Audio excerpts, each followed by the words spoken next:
Buenas noches. Sí, creo que dale, Mi nombre es William, Alejandro Siqueira y Alejandro Iannucci. Este evento pasa en varios lugares del mundo, ¿no? Y nos estaba pasando acá en Buenos Aires. Y estamos en contacto y este es el primero. No sabemos exactamente el formato, si este va a ser el formato de los próximos. Pero bueno, vamos a esperar por el feedback de ustedes.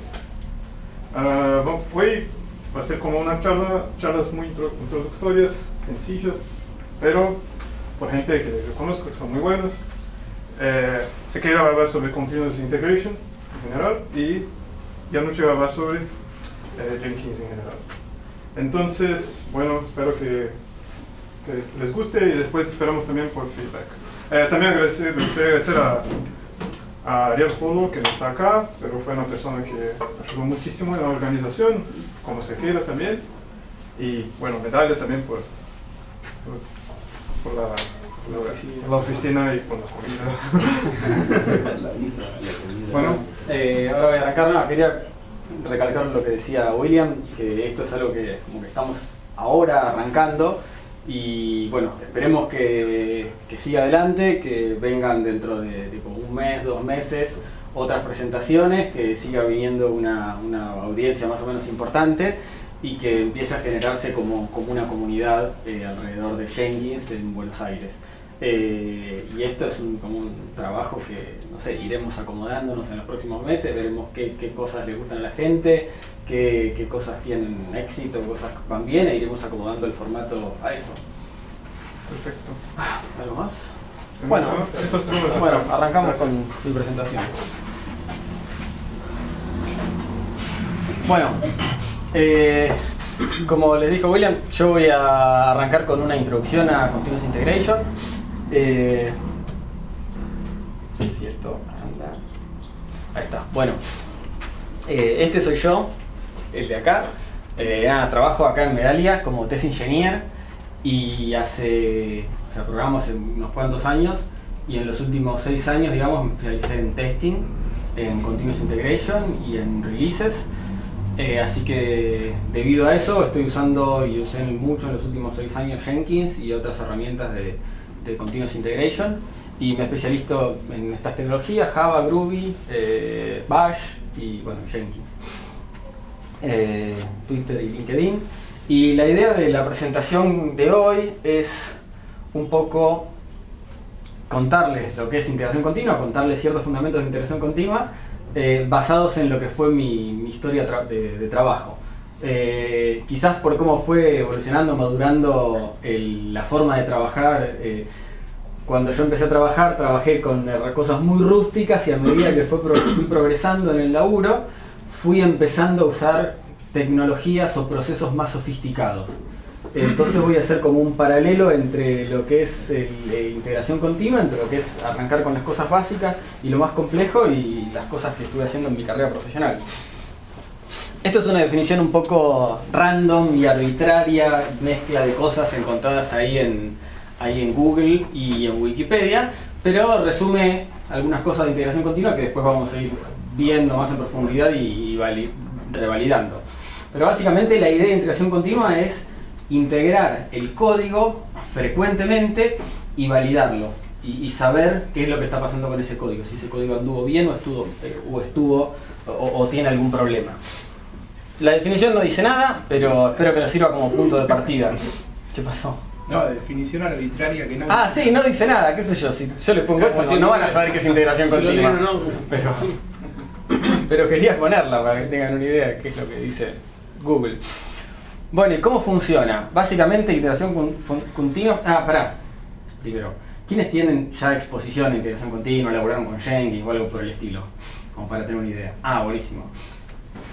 Listo. Bueno, entonces la mayoría sabrán que lo que uno necesita para hacer integración continua es un repositorio, un lugar donde poner código y donde compartir código con otra gente. Sea GitHub, Git, Mercurial, SVN o cualquier cosa por el estilo. ¿Está bien? Y la idea es, con cada cosa que uno cambia, que eso se integre al branch, al lugar donde estamos desarrollando, y se testea automáticamente. Esos tests son parte del código, es decir, yo no es que viene alguien de afuera y en otro lado ejecuta unos scripts, algunas cosas que se testean, sino el test es parte de lo que yo estoy escribiendo, parte del código que está en mi repositorio. Y las herramientas de integración continua lo que van a hacer es ejecutar todo eso y avisarnos qué pasó, si anduvo bien o si se rompió. Y esto es un poco el diagrama, que es lo que pasa cuando uno trabaja en un ambiente de integración continua.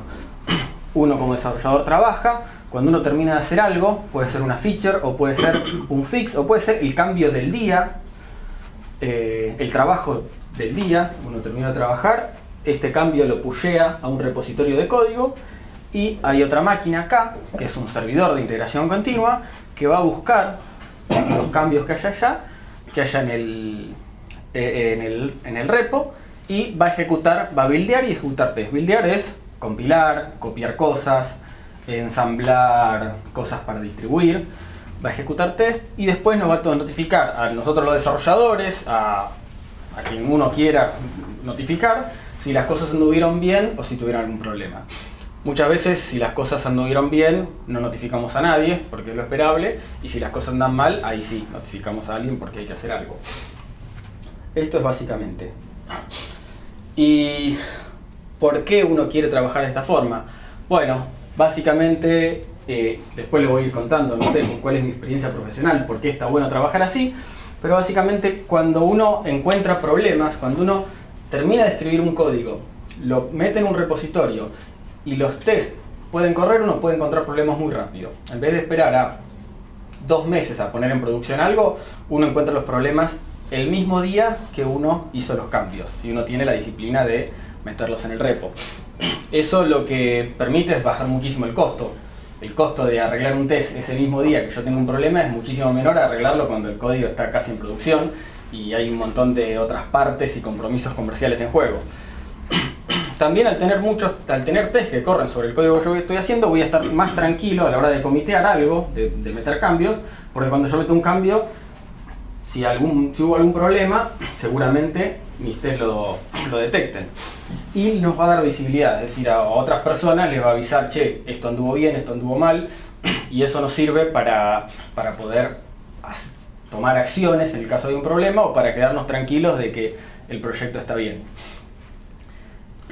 Otra cosa que me parece muy importante es que al correr test no locales, sino en un server, nosotros podemos hacer que ese server sea algo bastante parecido a lo que es un server de producción. Por ejemplo, uno por ahí localmente no se instala un WebFeed Application Server, pero sí en un servidor de integración continua lo puedo instalar. Entonces podemos testear con un ambiente parecido al de producción, con un sistema operativo parecido al de producción, no sé, un Solaris por ejemplo, y de esa forma capturar un montón de errores que de otra forma pasarían y se detectarían en producción. Y al ejecutar test permanentemente, si yo soy disciplinado y arreglo los tests, la deuda técnica en general la voy a mantener bastante más baja. Tengo que ser disciplinado no solo en arreglar los tests, sino que además arreglar el código y disminuir la deuda técnica. Pero la integración continua nos ayuda mucho igual. Bueno, y esto es lo que me pasó cuando yo empecé a trabajar. Cuando yo empecé a trabajar, entré a un lugar donde no había un repositorio de código, donde yo tenía unos scripts en mi máquina. Y tenía que ejecutar los scripts, y los scripts se ejecutaban solamente en mi máquina. Tampoco había test. O sea, los scripts andaban porque yo los ejecutaba contra datos de producción y andaban. Y si no andaban, bueno, me enteraría después, ¿no? Y nadie sabía qué estaba pasando. Me pasó una vez de una semana, no corrieron los scripts durante una semana, y nadie se enteró que durante una semana no se corrieron los scripts. Ese tipo de cosas no están buenas. Una, porque si no hay repositorio de código, en ese lugar a mí podía pasar que había un incendio en la oficina, se quemaban todas las máquinas, todos los discos, se rompían todos los discos, y al otro día no había negocio, no había plata que ingresara, no había para pagarle, me imagino. Si no había test, no había forma de validar lo que estábamos haciendo. Yo corría los scripts esos contra producción, y si andaba bien, y si andaba mal, andaba mal. De hecho, un día me pasó que, por ejemplo, borré los datos de una tabla de la base de datos de producción. Porque, claro, no tenía un test que testeara mi script que no hiciera cagadas. Y esas cosas podían pasar, después pude hacer rollback, no fue tan grave, pero son las cosas que pueden pasar si uno no tiene esas cosas.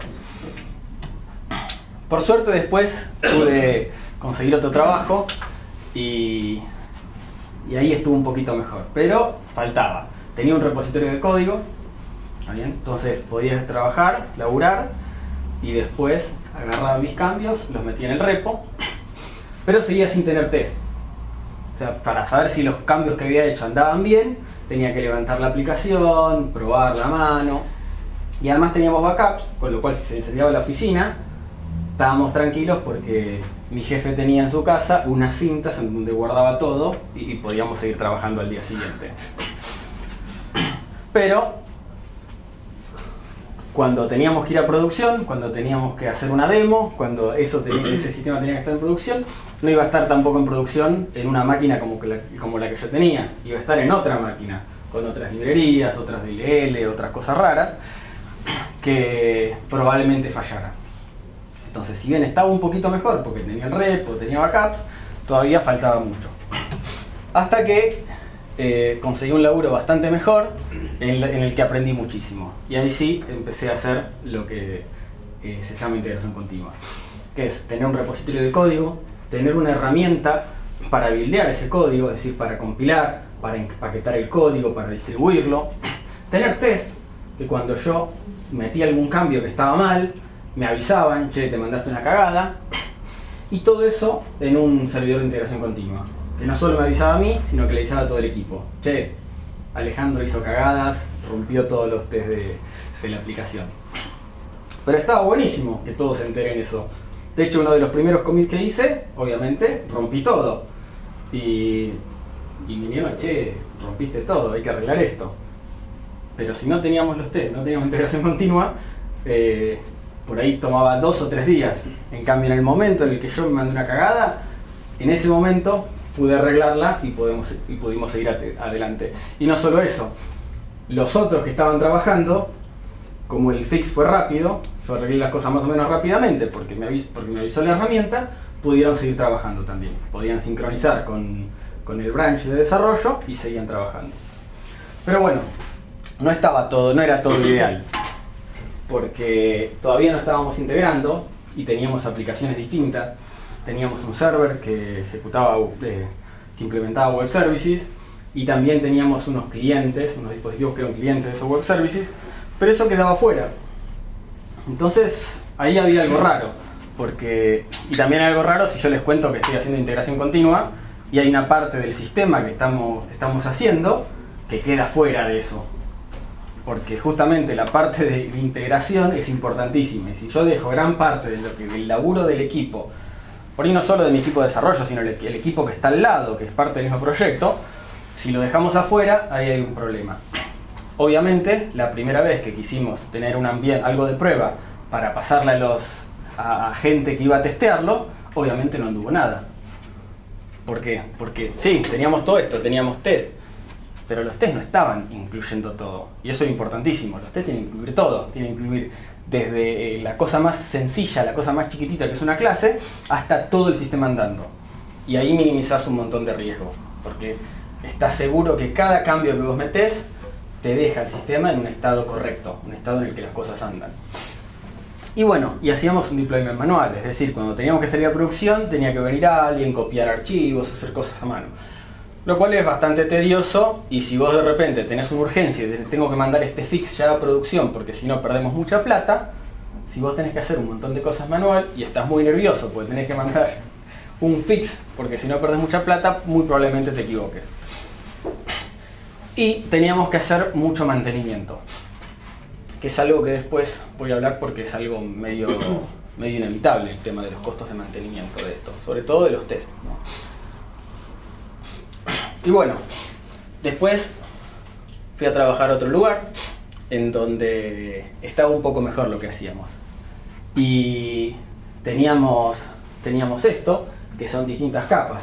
Los test de las cosas más chiquititas, de las clases, test que testeaban el comportamiento y system test que testeaban todo, digamos, desde un punto de vista abstracto. Ver que todas las partes funcionen interconectadas.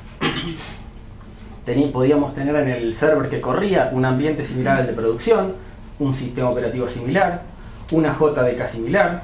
JDK, no sé si los que no son de Java, es como el motor que ejecuta el código Java.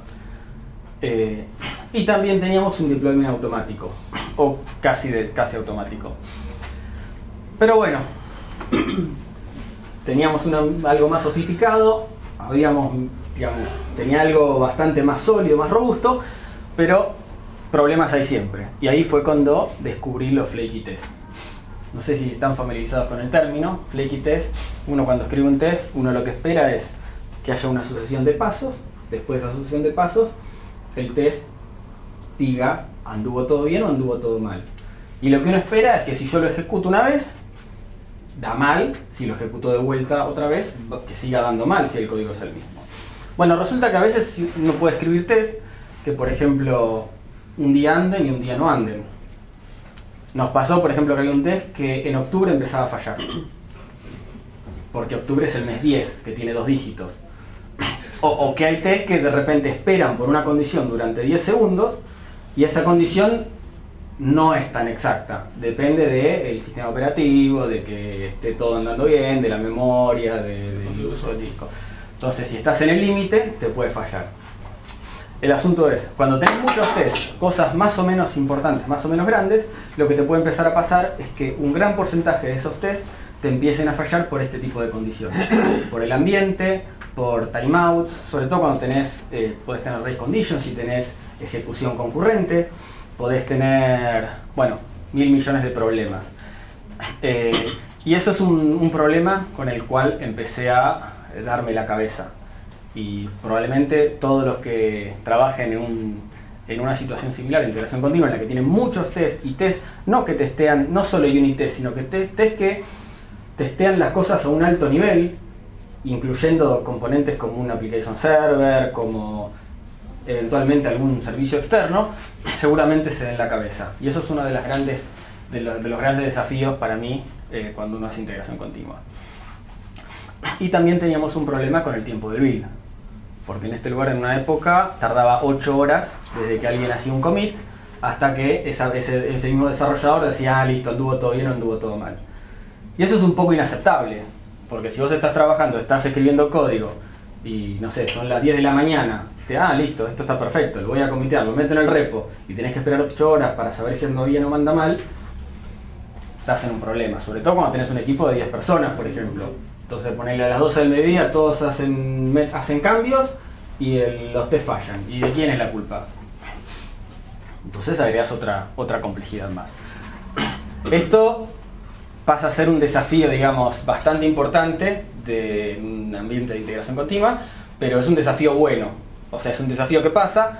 A ver, el de los flaky test no es un desafío bueno. O sea, evidentemente los flaky test están causados por uno que escribe mal un test. Pero está bueno tener estos problemas porque está bueno poder tener un proceso de integración continua y empezar a tener problemas de un nivel de abstracción un poquito más alto. Bueno, y después entra Medallia, en donde las cosas fueron muchísimo más complicadas, porque tenemos un repo de 6 GB, un repo Git de 6 GB, pues tenemos 150 commits diarios al mismo repositorio, no siempre al master branch, pero el build genera 60 shards, 6 imágenes Docker, por cada commit se ejecutan 4 test suites, esa test suite levantan unas cuantas instancias de EC2, más de 120, y consumimos algo así como 150.000 horas de EC2 por mes, solamente testeando esos commits de los desarrolladores. Tenemos 5 Jenkins files, o sea, nuestro build, nuestra herramienta de building usa Jenkins. Los Jenkins, Ale después les va a contar un poco, lo podés escribir en código, lo que se ejecuta. Bueno, tenemos 5 distintos, uno de más de 400 líneas. Y bueno, y tenemos además una suite de test que tarda 24 horas. Entonces, acá me encontré con un desafío muy grande, porque no es fácil definir un esquema de integración continua con estas condiciones. No es fácil, pero hay que hacerlo también.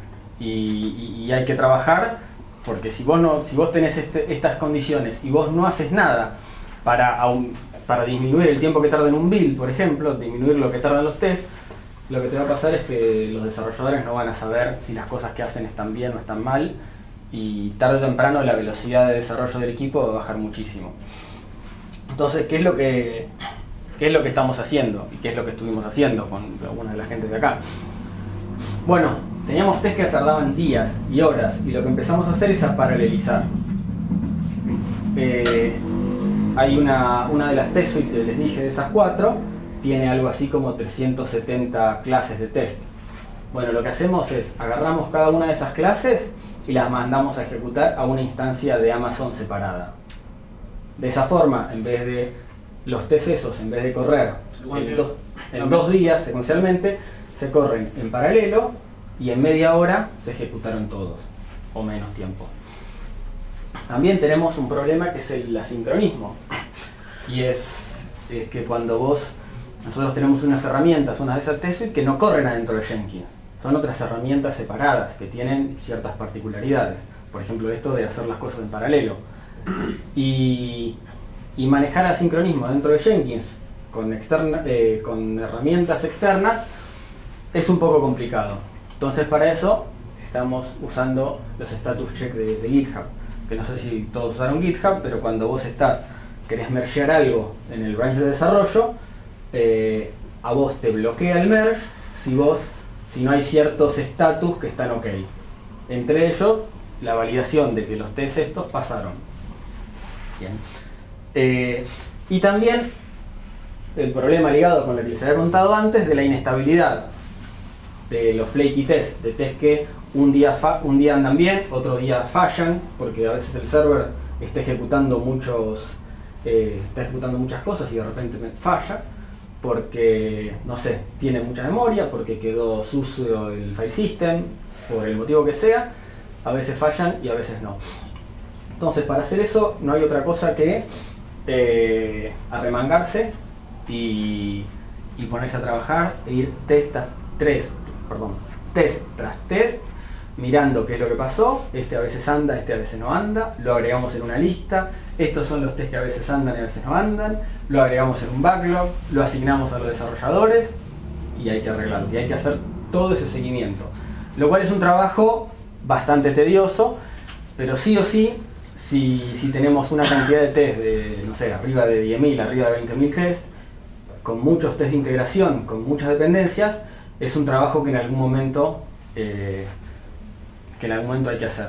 Y a veces a veces te puede tirar un poco abajo, porque es como todos los días lo mismo. Todos los días te llega, cada build te llega el resultado y dices, uy, otra vez falló este test, uy, este test de qué falló. Y bueno, pero no queda otra. Es un esfuerzo que hay que hacer, que tiene que ver con lo que les dije antes del esfuerzo de mantenimiento. Por suerte nosotros tenemos un equipo dedicado, el equipo de Test Engineering, que puede dedicarse específicamente a estas cosas, a asignar los issues cuando hay un problema, a revisar cuáles test son flaky o no, a desarrollar herramientas para reducir esa flakiness. Bueno, y tenemos muchos desarrolladores, podemos tener 200 desarrolladores trabajando sobre el mismo repo. Algunos pushean más, algunos pushean menos.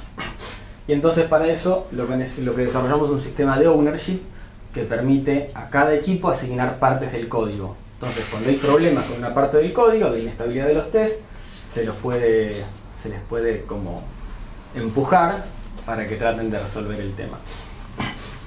Y también, cuando en una situación así con tantas test suite, una cosa que va a empezar a pasar es que la complejidad del build se hace bastante pesada.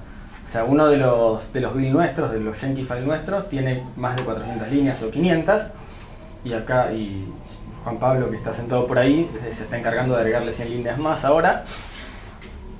Y manejar eso es muy difícil, mantener eso es dificilísimo. Pero si vos querés tener un build estable y que además sea eficiente, tenés que en el medio empezar a agregarle un montón de lógica. Porque disparar todas estas instancias de EC2 no es gratis, tiene que haber un procesamiento. Reintentar cuando un test falla no es gratis, tiene que haber un procesamiento.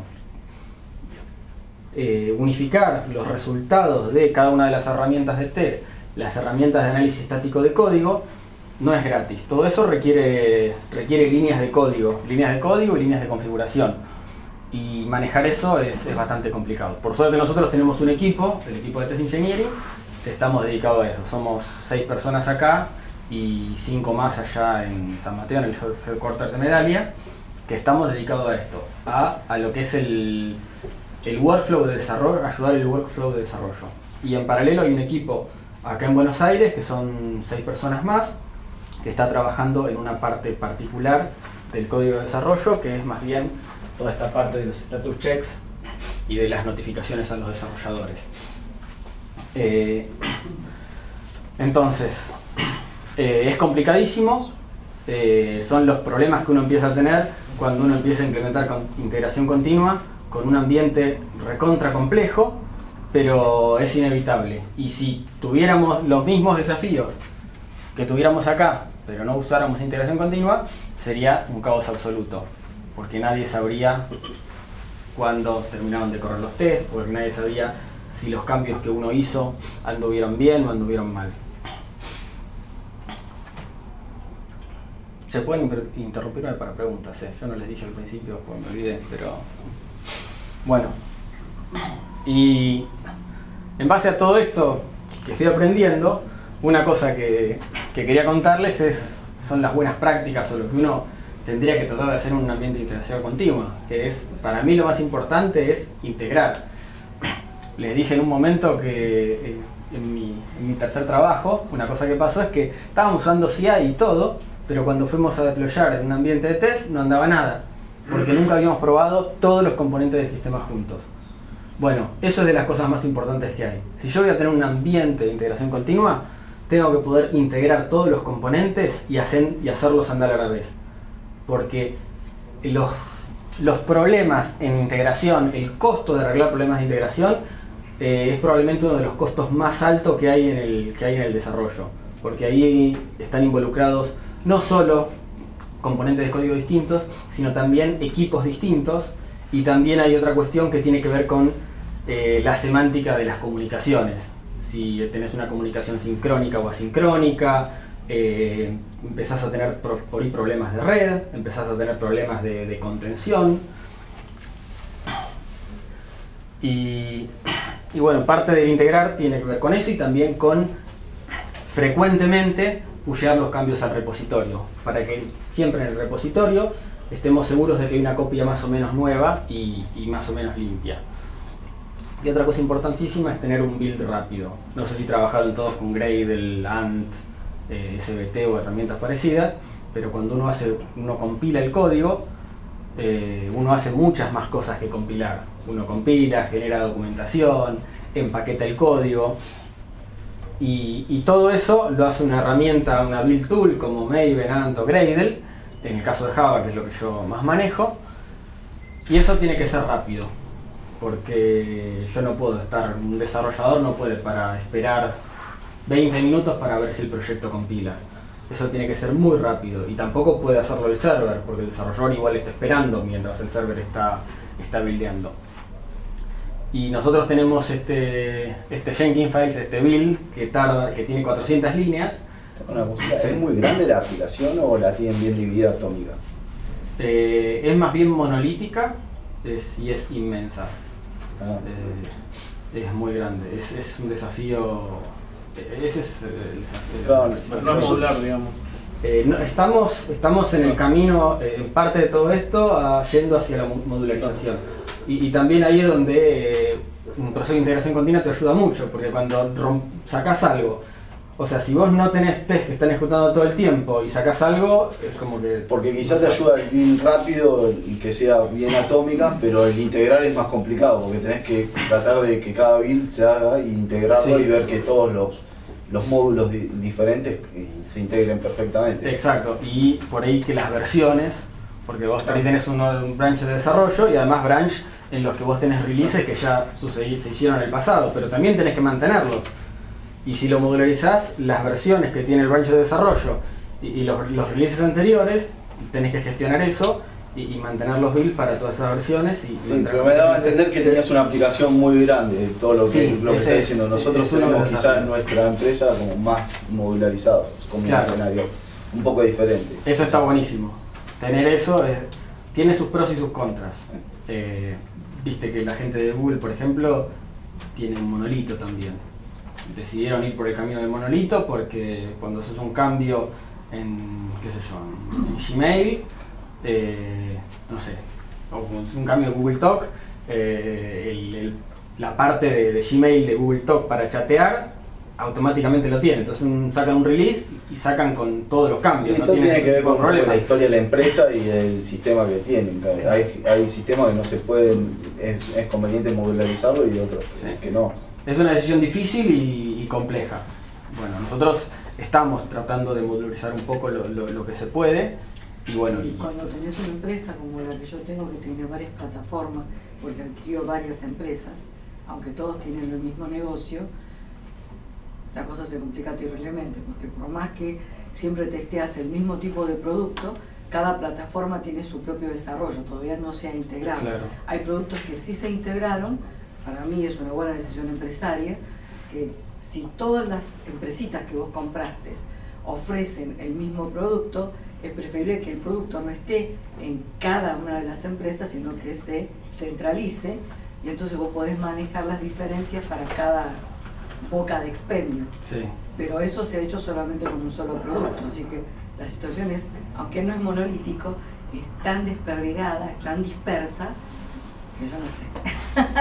Que yo no sé. Es que y muchas veces los problemas del repo monolítico, de modular o de tener distintos productos y hacer que un build, digamos, incluya todo eso, es realmente complicado. O sea, hablar que si tuviera distintas versiones del mismo producto. Y cuando empezás a cruzar conversiones, que siempre te va a pasar, aunque vos tengas una web app, un SaaS, vos de repente estás en la versión productiva, que vos metes fixes, y en una versión de desarrollo, o en una demo para algún cliente nuevo que puso mucha plata. Inevitablemente te va a pasar que vas a tener que manejar, aunque sea en un grado de profundidad versionado, y eso te va haciendo las cosas mucho más complejas. Bueno, y otra cosa que me parece importantísimo es el compromiso del equipo con el verde, con que el build, con que el resultado de los test, el azul, es cierto, es azul. Eso es importantísimo, porque si el equipo no está comprometido con el verde o el azul, no hay forma de seguir adelante. ¿Eso lo lograron? Eso. Sí, estamos en eso. El mes pasado hubo, ¿vos te acordás? Yo escribí los números, era el mes pasado 40 veces bloqueamos master y este mes 2. Sí, teníamos roto 2-3 veces por día y metimos un par de cambios grandes en el check Spreader y tuvimos como 2 semanas y media sin tener que bloquear master. O sea, de 3-4 por día a 1 cada 2 semanas fue un cambio bastante. Y ahora pasamos. Y estamos en una nueva política de ser mucho más estrictos con los test inestables, en las que estamos reportando 10 o 15 tickets por semana por test que fallan intermitentemente, para que los arreglen. Otra vez, disculpa.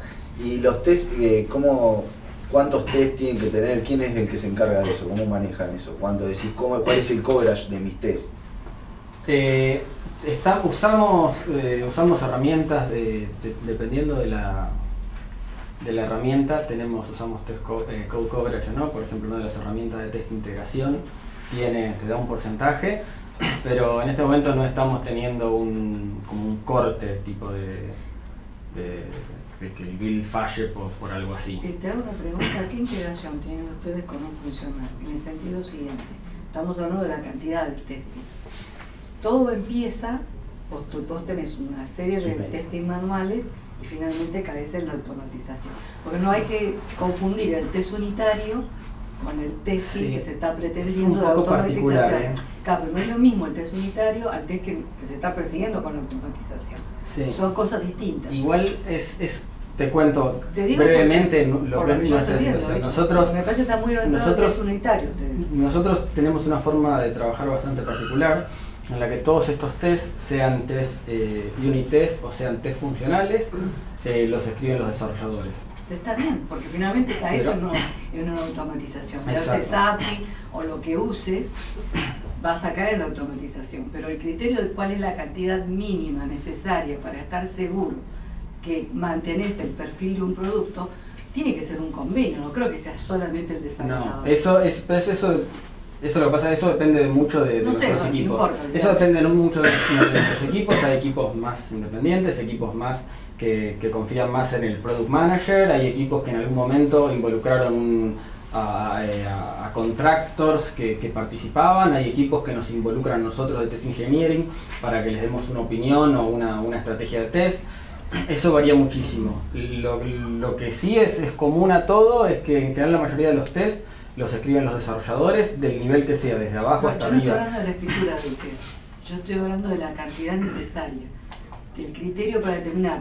Yo debo tener una batería de 1000 test porque pruebo esto y esto. Solamente eso, no estoy hablando del código, estoy hablando de determinar los tests. Sí, eso en general es una decisión del equipo. Queda en el equipo, sea que lo hace la gente de los desarrolladores, lo hace un product manager se mete o un manager se mete, eso en general queda como decisión del equipo. Y bueno, perdón, cierro esto. Una pregunta. Ah. Yo sé que los test te garantizan mantener un código estable, pero no te garantizan tener un código limpio. Métricas de código que están manejando. Un sonar te está Sí, dando algo así. Mínimo un Usamos- sonar, porque digamos que cuál es el problema al cual me enfrenté en mi anterior laburo, era que si bien teníamos test que cubrían el código, que teníamos una cobertura por arriba del 80%, nos encontrábamos con problemas de el código funciona, pero realmente tenías un espagueti de este tamaño que alguien había metido y... Bueno, nosotros tenemos un montón de código que no es de buena calidad, pero igualmente lo que hacemos es corremos herramientas de control de análisis estático de código como Findbugs y Checkstyle, que eventualmente nos detectan problemas. Y también es un desafío cuando te encontrás en una situación de tener un monolito y un montón de problemas en la calidad del código y vos querés ir a algo de mejor calidad. Eso sería otro tema, ¿no? Eso es el factor, digamos. Sí, pero lo que vos tenés que permitir por un lado es que tu build pase para un código de baja calidad, porque lo tenés que permitir, porque el código que tenés está así y está andando así, y a la vez tenés que hacer un esfuerzo para ir para el otro lado, para ir para arreglando las cosas. Y usamos Findbugs y Checkstyle porque te dan no solo una métrica de la calidad de tu código, pero también te dan una métrica de acá te mandaste un moco, porque te avisan, te pueden detectar problemas importantes. Y bueno, y por otro lado tenemos también Sonar corriendo, que no lo manejamos nosotros, pero algunos equipos lo usan para ir midiendo cómo va evolucionando el código. Sí, la verdad que es un problema. Bueno, Sonar se está usando para proyectos más chicos por ahora. Y pensar que todo lo que es análisis de código estático que decía Ale, se encuentra un error, no te deja hacer ningún merge master. O sea, estamos a ese nivel de estrictos. Antes te dejaba, una de las razones por las cuales se rompía el master todo el tiempo era porque permitíamos que metieran ese tipo de código en master. Empezamos a meter todos estos checks y se redujeron los problemas. Estamos lejos de Sonar porque estamos hablando de monolito, para que tengan una noción son arriba de 2 millones de líneas de código. Entonces es difícil empezar. Por eso te pregunté, la primera pregunta que te hice, cuando veo cómo venía, digo, tienen algo muy grande y es muy complicado. Sí. Bueno, y el último punto, que todo esto tiene que estar completamente automatizado. Porque todo el proceso que se va haciendo está automatizado, alguien lo tiene que hacer, y si ese alguien lo tiene que hacer se equivoca, o si ese alguien que lo tiene que hacer no está, tenés un problema. Y si ese alguien que lo tiene que hacer no se equivoca y está, además lo va a hacer mucho más despacio que una computadora. Y además no está documentado porque lo sabe una persona. Entonces es importantísimo automatizar lo que es el build, la ejecución de los tests, el empaquetado de la aplicación y el proceso para hacer el deployment a producción. Eso es para mí los puntos más importantes, y no sé si... Bueno, y después, nada, quería comentarte como las 4 herramientas más básicas cuando uno en un proceso de integración continua, que es un server de integración continua, ya sea Jenkins o Cloudis, que es una solución hosteada de Jenkins, el repositorio de código, una herramienta de build como puede ser Maven o Gradle o Ant, y las herramientas de testing que uno elija, JUnit, TestNG, NUnit, la que uno elija de acuerdo a la tecnología. Esto es como son las herramientas más importantes. Una, que creo que es la que más nos interesa, es Jenkins, que ahora Ale va a hablar, pero antes de eso,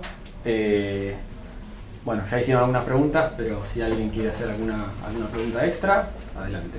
Una consulta, cuando dijiste que ustedes más o menos tenían un traqueo de que fallaban cada cierto tiempo o algo por el estilo, ¿eso es todo manual o tienen algo automatizado que saben qué falló? Tenemos una herramienta que nos dice cuántas veces falló cada test.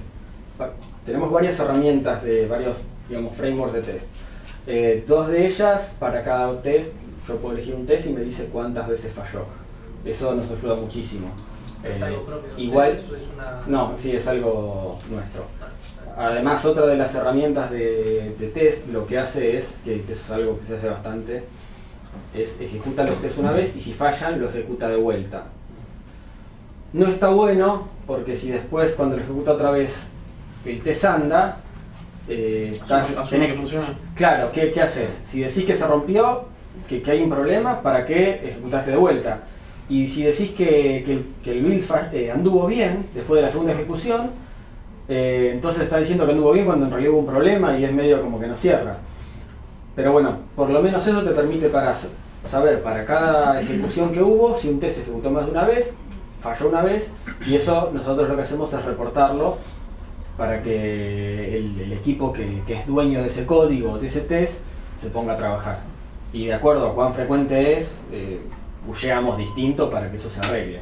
Igual ahora estamos migrando a una política de no tolerar test intermitentes, justo en este momento. Es muy difícil y requiere mucho compromiso de nuestro equipo porque le tenemos que dar soporte, nuestras herramientas tienen que ser recontra estables y sólidas, y también requiere un compromiso de los equipos de desarrollo porque en un momento están laburando, están con muchísimo trabajo por sacar una versión de algo y de repente cae un test de estos y los tienen que arreglar. Te hago una pregunta. Vos hablaste de test en un ambiente de QA y también test de producción. Sí. No escuché.